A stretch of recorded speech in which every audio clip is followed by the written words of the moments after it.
Jamani, naombeni tu tujifunze kitu. Tunavyonunua maeneo, aidha yao yamepimwa au hayajapimwa.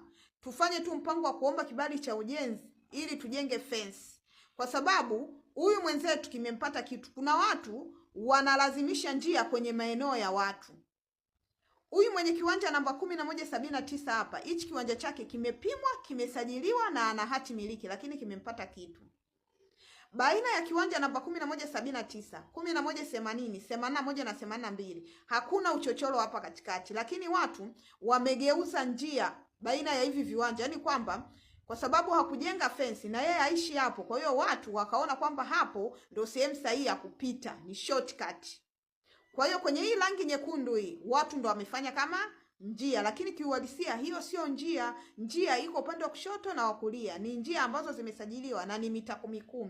Lakini watu wanaona shida kupita kwenye njia halisi, wanakatisha kwenye viwanja vya wenzao. Sasa huyu jamaa alikuwa anataka apige fence sasa kiwanja chake.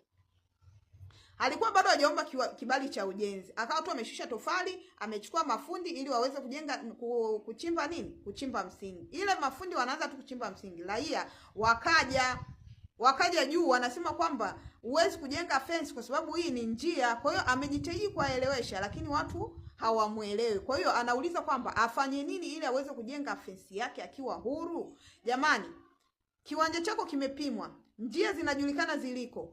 Omba tu kibali cha ujenzi. Kwa sababu wewe unalipa kodi kutokana na kiwanja chako, kutokana na ukubwa wa kiwanja chako. Sawa jamani? Omba kibali cha ujenzi. Ukipata kibali cha ujenzi, piga fence yako.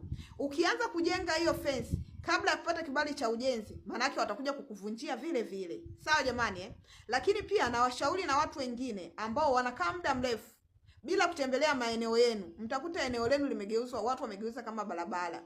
Alafu mkija kujenga fence mnaonekana ni nini? Ni wabaya, wakati ni haki yako.